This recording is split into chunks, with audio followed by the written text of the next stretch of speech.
Gooney here with your Big Star Sports Report.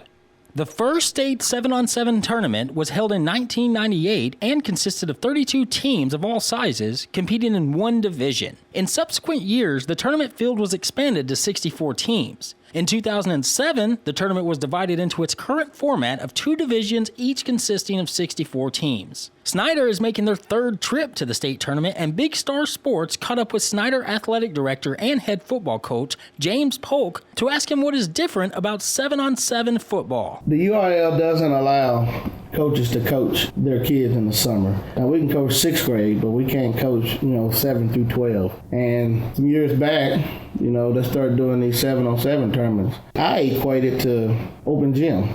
Does that determine the success of your football season? No, but it doesn't hurt. That's just another avenue for those kids to be playing football year-round. That's just another avenue for those kids to not be sitting at home doing nothing in the summer. And it's just another way that we get to see the kids just compete. The low numbers have made it tough for the Tigers to compete with bigger schools in the district, but Coach Polk has seen a dramatic increase in player numbers during the offseason, which is benefiting the 7-on-7 team. That's helped us out tremendously in 7-on-7. In the past couple of years in 7-on-7, we'd make it to the championship or get right there into the final in our pool, and we lose because we were wore out. That's one advantage already in 7-on-7 that I've seen is we're fresh, and so we're able to play at a higher level because we're fresh.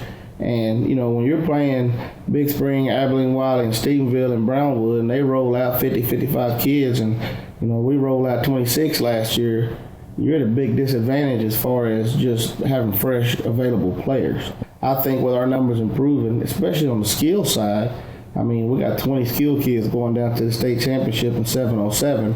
That has helped us out tremendously. Because the 7-on-7 summer season is not a UIL-sanctioned event, the players must pay their way to the tournament, which includes hotel fees, food, and travel expenses. The team has come up with a great fundraiser. This Saturday, from 8 to 12, we'll be mowing yards for donations. And that money will help pay for the transportation, the hotel rooms. Now the kids are working and earning money to pay because, it's a amateurism and thing that the kids can't be just given money. Right. They have to work for it. And so I felt like this was the safest thing to do. Go mow your front and backyard, go knock out about 2 yards each. And I think that, will help get the money that they need to go down to the state tournament. Since we were on the topic of football, we asked Coach Polk what the Tiger fans can expect for the upcoming season. I think what they can expect first off is they're going to know that the kids that have made it from November all the way through 2 days have earned that S on their chest. It's not going to be given to them.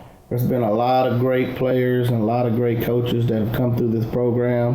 The community has supported it like no other. They're football crazy around here, and I love it. That's the kind of expectation you want. I think what they will see is first the growth in numbers.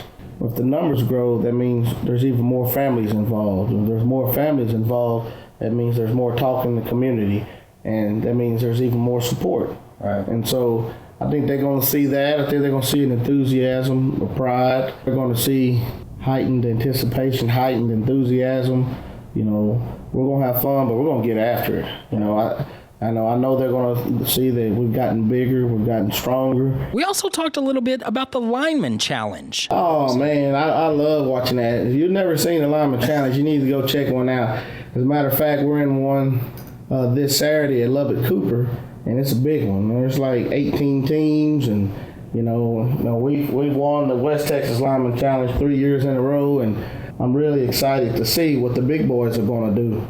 I just think it's going to be a lot of excitement for the team and a lot of excitement for those guys because they're not bragged on enough. Right. Nick Saban said a long time ago, it starts with those guys, not those skilled guys, because if you can't get those guys the ball, then it ain't going to happen. If your DBs are making all the tackles, then you're not very good up front, which is going to lead to more L's in the column. Big Star Sports spent some time talking with Coach Polk about the important support system for these young players. If it wasn't for those parents and their support, I mean, they're making peanut butter and jelly sandwiches and getting water and fruit and Gatorades and Powerades and making sure they got nice equipment and uniforms, because we can't give them anything. Yeah. And if it wasn't for those parents doing those kind of things, we would not be in the position that we're in. Like I said, we had a meeting last Friday, and I guarantee you there were 40 parents there trying to see what they can do to help these guys and give those guys the best chance to win. The 2015 Adidas Texas State 7-on-7 tournament will be held at Veterans Park and Athletic Complex in College Station, with Division II competing July 9th and 10th. If you'd like to reserve your yard to help out the Tiger 7-on-7 team, you can contact Coach Polk at 817-240-4951. You can log on to the Texas7on7.com